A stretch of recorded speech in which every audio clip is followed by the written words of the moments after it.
여러분, 우리는 위기의 순간을 많이 맞이합니다.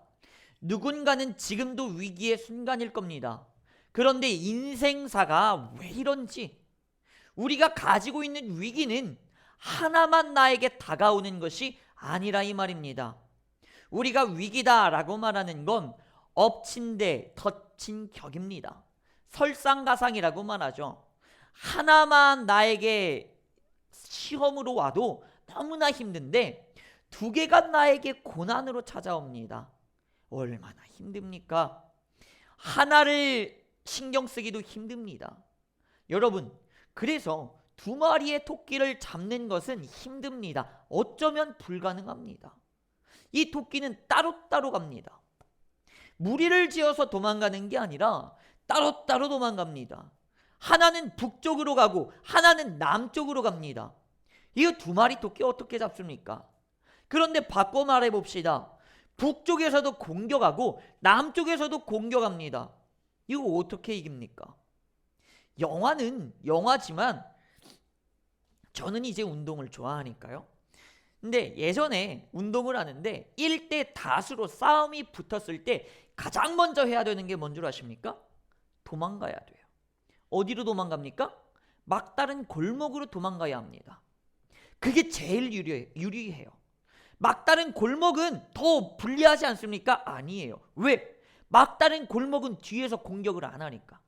내 앞에 모든 시선을 다 둘 수 있잖아요. 그래서 이길 수 있어요. 이길 수는 없지. 그나마 조금은 더 버팁니다. 그런데 뭣도 모르는 사람들이 1대 다수로 싸울 때 막다른 골목에서 가지 않고 터진 곳에서 싸웁니다. 앞에서 주먹 날라오고 뒤에서 발이 날라오는데 내가 봅니까? 못 보죠. 여러분, 이게 바로 우리의 위기라는 문제예요.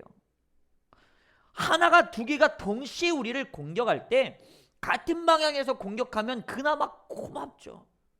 시험과 환난한테 감사할 수 있죠. 그런데 방향이 같습니까? 달라요. 하나는 가정에서 터지고 하나는 직장에서 터지고 하나는 사업장에서 터지고 하나는 자녀 학교에서 터져요. 이거 어디다가 내 시선을 둬야 됩니까? 급한 불을 꺼야 되는데 어떤 거부터 내가 꺼야 됩니까? 그래서 이게 문제가 되는 거예요. 지금 이 위기의 상황을 누가 맞았느냐? 남유다의 왕 아하스가 맞이했어요. 신하가 와서 말합니다. 왕이시여, 큰일 났습니다. 뭐가 그렇게 큰일이냐? 적군이 쳐들어옵니다. 우리 적군 맞을 준비 되지 않았느냐? 근데 이게 큰일입니다. 뭐가? 아람만 들어오는 게 아니라 북이스라엘도 같이 들어옵니다. 한 나라와 싸워도 전력과 사력을 다해야 되는데 두 나라가 동시에 쳐들어와. 이건 전력을 다하고 사력을 다해도 이길 수가 없어요. 이쪽을 막으면 이쪽이 뚫릴 거고 이쪽을 막으면 저쪽이 뚫릴 건데 이거 어떻게 이깁니까? 못 이기죠. 몸은 하나예요. 그런데 내가 어떻게 다 해? 그래서 우리가 이런 말을 하지 않습니까? 몸이 10개면 좋겠다. 우리 이런 말 하시잖아요. 다들 하시잖아요. 야, 몸이 10개면 좋겠다. 왜요? 이 일도 해야 되고 저 일도 해야 되고 집안일도 해야 돼. 애도 봐야 돼. 남편도 챙겨야 돼. 밖에 나가서 일도 해야 돼. 근데 또 저런 사교 모임도 해줘야 돼. 그래야 또 사업이 잘 되니까. 또 남자들은 사교 모임도 해줘야 돼. 이 사람도 챙겨줘야 돼. 저 사람도 챙겨줘야 돼. 경조사 챙겨줘야 돼. 바빠요. 그 중에서 하나만 놓쳐도 타격이 생겨요. 금전적인 타격, 관계의 타격, 혹은 건강의 타격, 가정의 타격, 많은 것들이 생겨납니다. 밖에만 신경 쓰면 안에 있는 우리 가족들이 실망해요. 우리 아빠는 맨날 나랑 안 놀아주고 내 남편은 맨날 밖에서 저렇게 싸돌아다닌다고. 그렇죠? 근데 또 여기만 신경 쓰면 어때요? 친구들이랑 못 노는 게 아니라 사업이 확장되지가 않아요. 그래도 또 아름아름 사업을 따오는 게 굉장히 많은데 그게 또 안 돼. 어디다가 신경을 써야 돼요? 이게 고민이잖아요. 우리들의 삶은 늘 설상가상이에요. 많은 것들이 엎치고 겹쳤어요. 이미 이거 어떻게 해야 됩니까? 지금 아하스가 그걸 가지고 고민합니다. 이때 하나님께서 뭐라고 말씀하십니까? 7장 4절에서 이렇게 말씀하십니다. 야, 너는 삼가며 조용해. 마지막에 뭐라고 말합니까? 두려워하지도 말고 낙심도 하지 마. 삼가며 조용하라. 이 말이 어떤 말씀입니까? 이걸 뭐 나쁜 말로 조용히 해, 말도 꺼내지 마, 이러한 의미 같습니까? 아니에요. 이 의미가 바로 시편 46편 10절에서 이렇게 말합니다. 다 같이 읽어보겠습니다. 시작. 이르시기를 너희는 가만히 있어 내가 하나님됨을 알지어다. 아멘. 할렐루야. 아멘. 너희는 가만히 있어, 내가 하나님됨을 알아라, 그냥 이라고 말하는 거예요. 삼가라, 잠잠하라, 두려워하지 말고 낙심하지 마라. 이거는 넌 가만히 있어 그냥. 왜? 내가 하나님됨을 알아라.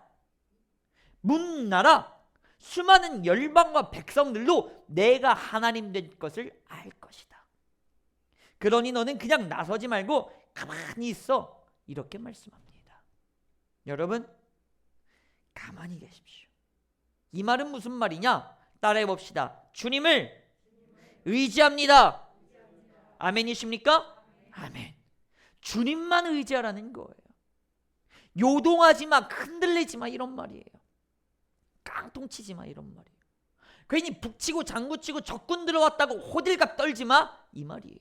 잠잠하라, 이 말은 흔들리지 마, 요동하지 마, 불안과 근심 넣어둬.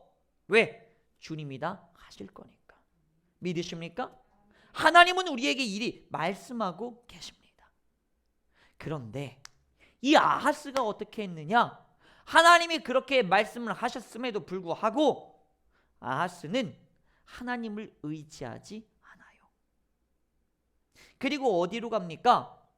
그래, 지금 돌아가는 상황을 보니까 북이스라엘과 아람이 같이 손을 잡았네? 근데 나는 혼자거든. 그러니까 누구의 손을 잡아야 돼요? 주위에 다른 나라를 찾아보니까 얘네들보다 훨씬 센 나라가 있어. 그게 누구냐? 아수르야, 아수르. 그러니까 아수르에게 동맹을 요청합니다. 그리고 아수르와 동맹을 맺어요.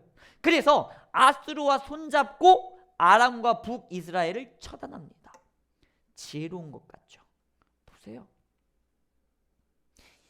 얘네가 아하스가 아수르를 데리고 오면서 이제부터 뭐가 시작되는 줄 아십니까? 아수르의 노예로 살아갑니다.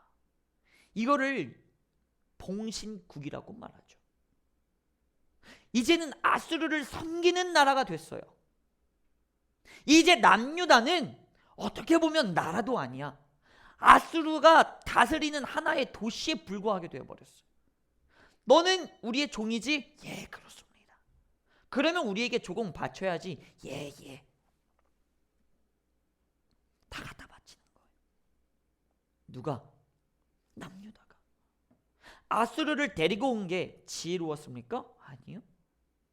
이놈한테 두들겨 맞으나 저놈한테 두들겨 맞으나 똑같은 거예요. 어차피 뭐 한 거예요? 둘 다 돈 뺏기는 거예요. 결코 지혜롭지 못해요. 하지만 하나님이 우리에게 주시는 건 뭡니까? 요한복음에서 말씀하시잖아요. 진리를 알지니 진리가 너희를 어떻게 할 것이다? 자유케 할 것이다. 할렐루야. 하나님이 우리를 자유케 하신다는 것을 우리는 신앙의 용어로 뭐라고 말합니까? 따라해 봅시다. 구원시키시는 거예요. 하나님이 나를 구원시키신다는 게 뭡니까? 나를 자유케 하는 거예요. 그래서 슬프죠. 아쉽죠. 이별은 아쉬워요. 먼저 천국에 보내면 너무나 이별은 아쉬워요. 그래서 슬퍼요. 눈물을 흘려요. 그게 나쁜 것은 절대 아닙니다. 하지만 그것에 우리가 낭망하고 절망하고 좌절할 필요는 없어요. 슬퍼하면 돼요.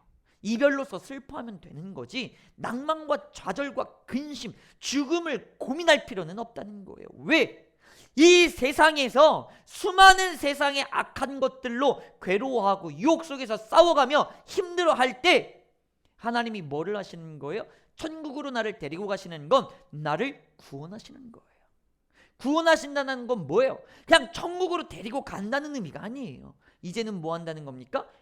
자유케 하리라. 믿으십니까? 자유케 하리라. 그래서 이거를 뭐라고 말합니까? 나와 같이 왕 노릇하리라. 너 이 세상에서 싸우느라 고생했어. 이제는 자유케 해, 자유하게 해. 뭐예요? 네 멋대로는 아니지만 주님 안에서 네 뜻대로 해. 자유롭게. 뭐예요? 왕 노릇해. 이 말이에요. 주님이 우리를 자유케 하시는 건 나를 구원하시는 겁니다. 나를 구원하신다는 건 나를 왕으로 삼아 주시겠다는 거예요. 그래서 만왕의 왕이신 하나님께서 나를 뭘로? 하나님 당신의 자녀로 나를 세워주시는 거예요. 믿으십니까? 얼마나 놀라운 일입니까? 그런데 아수르는 뭐 한 겁니까? 하나님의 구원을 의지하지 않고 아수르에게 의지했더니 결국엔 자유는 빼앗겨서 종과 노예로 전락해버리는 거예요. 왜 그랬을까? 하나님이 그를 버려서? 하나님이 그에게 말씀 안 하셔서? 아니에요. 아니에요. 첫 번째, 이사야를 통하여서 아하스에게 말씀하십니다. 그리고 이사야 7장 말씀을 보면 어떤 말씀이 나오느냐? 11절에 보면 하나님께서 아하스에게 이렇게 말씀하십니다. 징조를 구하라. 못 믿겠으면 하나님께 징조를 구해라. 하나님이 보여줄 거다 라고까지 말해요. 아하스가 노후합니다만 징조까지. 이 말을 바꿔 말하면 뭘까요? 하나님은 우리에게 늘 말씀하고 계시고 하나님은 우리의 기도 속에서 언제나 징조와 응답을 보여주실 준비가 되어 계십니다. 믿으십니까? 아멘. 하나님은 준비가 다 되어 있어요. 단지 누가? 우리가 준비가 되지 않았을 뿐이에요. 그러면 아하스는 왜 무너질까요? 왜 무너졌을까요? 그리고 우리는 이렇게 어렵고 힘든 엎친 데 덮친 격의 상황 속에서 우리들은 도대체 왜 무너지고 있을까요? 왜 무너질까요? 그 상황을 한번 보십시오. 그러면 우리가 무너지는 이유는 하나예요. 뭐냐? 소망을 봐야 되는데 상황을 봐서예요. 우리는 소망을 봐야 돼요. 그래서 시편 62편 5절 말씀에서 이렇게 말하고 있습니다. 나의 영혼아 잠잠히 하나님만 바라라. 왜? 나의 소망이 그로부터 나오기 때문이다. 믿으십니까? 하나님으로부터 뭐가 나오는 거예요? 소망이 나오는 거예요. 우리는 소망을 봐야 합니다, 여러분. 소망을 보셔야 돼요. 그런데 우리가 자꾸 뭐를 봐요? 상황을 봐요. 이게 문제예요. 상황은 지금 어떻습니까? 상황은 처참하지요. 지금 나의 상황은 비참하지요. 그러니까 어떻게 돼요? 화나죠. 짜증이 나죠. 우울하죠. 근심하죠. 그런 안 좋은 감정들을 느끼죠. 그런데 안 좋은 감정을 느끼는 게 뭐가 잘못이에요? 감정이 죄입니까? 아니에요. 감정은 화날 수도 있고 짜증날 수도 있어요. 사실 사복음서 읽어보면 예수님도 딱 읽어보면 느껴지시잖아요. 예수님도 굉장히 지금 짜증나셨네? 느껴지는 주님도 짜증이 나죠. 왜? 그런데 이 짜증이 죄냐? 아니에요. 화내는 게 죄냐? 아니에요. 그런데 왜 이런 부정적인 생각들과 부정적인 감정들이 왜 나오느냐? 내 눈이 잘못한 거예요. 여러분, 비참하고 처참한 걸 보는데 화가 나지 않고 포기하고 싶은 마음이 안 생길 사람이 어디 있습니까? 비참하고 처절한 것을 내가 내 눈앞에서 보고 있는데 근데 행복할 사람이 어디 있습니까? 없죠. 당연히 내 눈이 상황을 보면 그리하죠. 근데 우리는 뭐를 바라봐야 된다고요? 따라해 봅시다. 소망을 보자. 소망을 보자. 소망을 보셔야죠. 소망을 보면 소망은 뭐예요? 여러분, 소망은 따라해 봅시다. 소망은 나를 향한 하나님의 계획이다. 이게 소망이에요. 소망은 나를 향한 하나님의 계획인데 하나님은 나를 사랑해. 근데 하나님은 선하셔. 하나님은 전지전능하셔. 나를 향한 그 하나님의 계획이 좋은 걸까요? 나쁜 걸까요? 좋겠죠. 그러면 하나님의 그 소망을 내가 보면 내가 기분이 좋을까요? 나쁠까요? 좋아요. 우리 아이들한테 제가 하는 게 있습니다. 뭐 지안이나 이안이나 얘네들이 아침에 일어나기 힘들 때 가끔 한 번씩 제가 써먹는 게 있어요. 자, 보십시오. 아침에 막 깨워. 일찍 깨워. 그러면 어때요? 상황이 어때? 졸립잖아. 근데 자고 싶잖아. 근데 자꾸 깨워. 상황이 어때요? 비참하고 처절하죠. 내가 아빠보다 힘이 셌으면 아빠 두들겨 패고 내가 잘 텐데, 이 아빠를 이기지 못하고 일어나야만 하는 내 삶이 어때요? 한심하고 처절하죠. 그러니까 우는 거야. 자, 그 상황을 보면 어때요? 울어요. 슬퍼요. 그런데 제가 한 마디를 툭 던져요. 야, 일어나. 아이스크림 줄게. 그러면 울음이 툭 그쳐요. 그리고 막 뛰어갑니다. 그리고 냉장고를 열어요. 냉동실을 열죠. 아이스크림을 꺼내서 이거 주세요. 유일하게 존댓말을 쓸 때, 아이스크림 달라고 할 때 까주세요 하는 겁니다. 왜? 지금 상황은 피곤하고 억울하게 일어나야 되는 상황이야. 그런데 아빠가 뭐를 줬어요? 소망을 줬죠. 미래를 줬죠. 너 일어나면 아이스크림 줄게. 그러니까 화가 나고 짜증이 나는데 아이스크림 보니까 행복한 거야. 마찬가지예요. 지금 내 상황, 삶은 어때요? 너무나 힘들고 괴롭죠. 울음이 나는 게 당연하고 짜증나는 게 당연해요. 발길질 하고 싶죠. 당연해요. 하나님이 깨워. 하나님한테 발길질 하고 싶죠. 당연한 거예요. 그런데 하나님의 음성을 들어보세요. 하나님 안에 있는 그 소망을 보세요. 소망을 보면 어떻게 돼요? 우리의 마음은 편해지는 거예요. 하나님이 나 아이스크림 준대. 이것만 잘 버티면 하나님이 나 사탕 준대. 장난감 사준대. 세상 행복한 거예요. 그러면 그런 이들이 화가 나고 짜증이 날까요? 아니요. 너그러워지는 거예요. 너그러워지는 거예요. 그래서 신앙이 있는 사람들은 삶이 환난과 고난과 핍박 속에서도 웃음을 잃지 않는 거예요. 웃음을. 우리 다 같이 웃어볼까요? 하하하 딱 3번만. 시작. 하하하. 할렐루야. 아멘. 웃으면서 사십시오. 할렐루야. 아멘. 왜? 소망을 보면 내가 웃을 수 있어요. 그러면 이제 문제가 하나 생기지. 도대체 그 하나님 안에 있는 소망을 내가 어떻게 보느냐 이거예요. 이제 이게 문제야. 그러면 히브리서 11장 1절로 돌아가시면 돼요. 다 같이 읽어봅시다. 시작. 믿음은 바라는 것들의 실상이요. 아멘. 할렐루야. 바라는 것이 뭡니까? 소망이에요. 그런데 그 하나님의 소망이 나를 향한 계획이 솔직하게 보이십니까? 안 보여요. 보이지 않는 거예요. 그런데 반대로 말해볼까요? 상황은 보입니까? 안 보입니까? 보여요. 소망은 안 보여. 그런데 상황은 보여. 지금 내가 돈이 없다는 건 통장을 봐도 다 보여. 그런데 하나님이 나를 세우시겠다는 소망은 사실 안 보여. 그러니까 우리는 늘 어디에? 보이는, 눈앞에 보이는 상황을 쫓아가는 거예요. 그러니까 아수르와, 그러니까 세상과 타협하면서 살아가는 거죠. 결국엔 그렇게 세상의 눈치 보며 아수르의 세상의 노예와 종으로, 마귀의 자식으로 살아가게 되는 거예요. 이때 우리는 뭐 해야 합니까? 내 눈에 보이는 소망이 아니죠. 내 눈에 보이는 상황이 아니라 뭐를 봐야 돼요? 보이지 않는 소망을 봐야 돼요. 근데 그걸 어떻게 봅니까? 따라해 봅시다. 믿음이다. 믿음이다.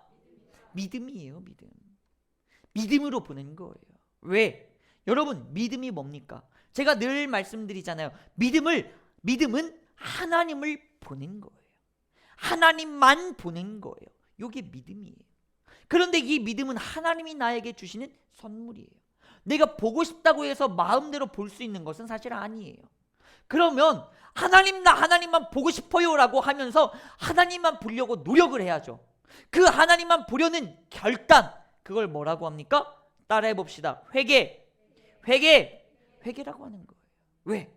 하나님을 보지 않고 다른 것을 보는 것은 죄예요. 그래서 이 죄를 버리고 내가 하나님만 보겠습니다 하면서 열심히 노력하는 것을 회개라고 하는 거예요. 그렇게 결단하셔야 됩니다. 나 이제 하나님만 바라보겠습니다. 나 다른 데 안 봅니다. 하나님만 바라봅니다. 회개하며 결단하는 거예요. 그런 이에게 하나님께서 믿음을 주시는 거예요. 그 믿음을 받으면 이제 하나님만 바라보게 되겠죠. 하나님만 바라보게 되면 하나님의 음성을 듣고 하나님의 마음 안에 있는 것을 보기 시작해요. 그것이 뭡니까? 소망이에요. 그 나를 향한 하나님의 절절하고 사랑스러운 하나님의 계획을 알게 되는 겁니다. 그러면 이제 어떻게 되는 겁니까? 평안해지는 거예요. 믿음으로 나가게 되는 거예요. 그래서 승리하는 거예요. 그렇게 살아간 이들이 누구예요? 히브리서 11장 1절 밑에 있는 믿음의 선진들이 아닙니까? 그들은 보이지 않았어요. 하지만 믿었어요. 하나님의 주시는 믿음으로 하나님만 바라봤어요. 그랬더니 돼요, 안 돼요? 돼요. 하나님은 신실하십니다. 다시 말해, 하나님은 약속을 잘 지키십니다. 왜? 하나님은 약속을 지키기에 너무나도 충분한 능력이 있으시기 때문입니다. 믿으시기 바랍니다. 하나님은 여러분들을 버려두지 않습니다. 약속 분명히 지키십니다. 단지 무엇이? 내 눈이 어디로 향해 있느냐가 정말 중요한 거예요. 하나님을 향해 있으면 됩니다. 하지만 혹시 내가 자꾸 세상과 타협하고 있지는 않습니까? 요놈과 저놈이 나를 공격해 오니까 어떻게? 아수르와 손잡고 있진 않아요? 야, 너 나랑 동맹 맺자. 나랑 타협하자. 네가 좀 도와줘봐. 가정에 문제가 있고 건강에 문제가 있으니 이거를 해결하려고 돈과 타협하고 있지는 않습니까? 이런 것들이에요. 그러면 이제 뭐 하는 거예요? 눈치 보면서 살아요. 그렇죠? 하지만 하나님의 은혜와 능력으로 사십시오. 하나님만 바라보고 사십시오. 건강도, 돈도, 뭐 세상의 모든 관계와 명예들, 지식들도 다 하나님이 우리에게 주시는 선물이에요. 그냥 뭐예요? 내가 가지고 노는 거예요. 그냥 가지고 놀면 돼요. 이거를 애지중지 섬길 필요가, 눈치 볼 필요가 없다는 거예요. 돈은 내가 누리는 것이지 섬기고 의지할 것이 아니에요. 하나님이 나에게 주십니다. 여러분들에게 하나님께서 하나님의 계획대로 다 허락해 주십니다. 근데 뭘 그렇게 조급해 하십니까? 주님의 은혜와 주님의 뜻대로 주님만 바라보며 나아가시길 바랍니다. 그래서 여러분, 우리가 왜 자꾸 그렇게 하나님을 봐야 되는데 하나님만 보지 못하는 것, 상황을 보니까. 그러면 도대체 하나님을 어떻게 보느냐? 시편 62편 1절 말씀을 다 같이 읽어봅니다. 시작. 나의 영혼아 잠잠히 하나님만 바라며 나의 구원이 그에게서 나오는도다. 아멘. 하나님만 어떻게 보느냐? 믿음으로 보는 거다. 회개로 결단하여 주님이 주시는 믿음으로 보는 거다. 그렇게 믿음을 보면 하나님의 소망을 알게 되는데, 하나님의 그 소망이 무엇이다? 그것은 바로 나를 구원시키는 거예요. 이게 뭔 말입니까? 너 돈 때문에 힘드니? 돈으로부터 구원시켜 주겠다. 뭐예요? 돈으로부터 자유로운 삶을 살게 해주시겠다. 너 건강으로부터 힘들어하니? 하나님이 주시는 소망은 뭐예요? 건강으로부터 구원시키겠다. 건강으로부터 자유케 만들리라. 이걸 바꿔 말하면 어떻게 됩니까? 구원은 자유케 되는 거죠. 자유케 된다는 건 뭐예요? 왕노릇한다는 거죠. 그러면 돈과 건강과 명예 위에 누가 있는 거예요? 내가 있는 거예요. 내가 그거 눈치를 보는 거예요? 아니면 내가 그들의 왕이죠.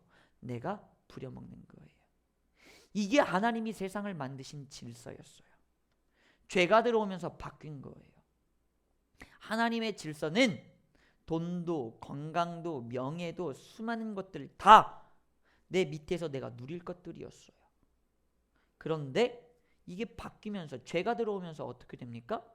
돈이네, 건강이네, 명예가 나의 우상이 되어버려요. 그러면서 그걸 섬기기 시작해. 그래서 주님이 말씀하시잖아요. 돈을 사랑하면 일만하게 풀이다. 돈 자체가 잘못됐다는 게 아니잖아요. 이 의미는. 건강 자체가 잘못되고 명예 자체가 잘못됐다는 게 아니에요. 뭐예요? 너 왜 그거를 사랑하니? 네 발밑에 두고 누려야 할 것을 너는 왜 그를 사랑하며 의지하고 그 눈치를 보고 있냐 이 말입니다. 왜 그럽니까? 왜요? 우리는 늘 사실만 보고 있기 때문이에요. 사실을 보지 말고 진리를 보십시오. 지금 나에게 처해진 사실은 뭡니까? 힘들다는 거예요. 수많은 문제들이 내 삶에 있다는 거예요. 이건 사실이에요. 하지만 이 사실 뒤에 있는 뭐를 봐야 돼요? 진리를 봐야 돼요. 진리가 뭡니까? 하나님이죠. 따라해 봅시다. 하나님만 바라보자. 할렐루야. 하나님만 바라보셔야 합니다. 이게 뭐예요? 아까 제가 초반에 말씀드렸죠. 두 마리의 토끼가 남쪽과 북쪽으로 동시에 도망갑니다. 어느 토끼를 봐야 돼요? 토끼 보지 마세요. 하나님 보세요. 어떻게? 하나님이 바람을 불어서 메추라기를 내 눈앞에 떨어뜨려 주시는 거예요. 왜 토끼 보고 토끼 잡으러 가세요? 하나님 보셔야지. 아람과 북이스라엘이 쳐들어옵니다. 아람을 막을까요? 북이스라엘을 막을까요? 보지 마세요. 아람 막은 거, 아람을 볼 필요도 없고 북이스라엘 볼 필요도 없어요. 뭐를 봐요? 하나님을 봐야 돼요. 동서남북 사방 팔방에서 악한 영들이 나를 치려고 합니다. 어디를 먼저 보고 공격하시겠습니까? 방어하시겠습니까? 볼 필요 없어요. 뭐를 봐야 돼요? 오직 하나님만 보십시오.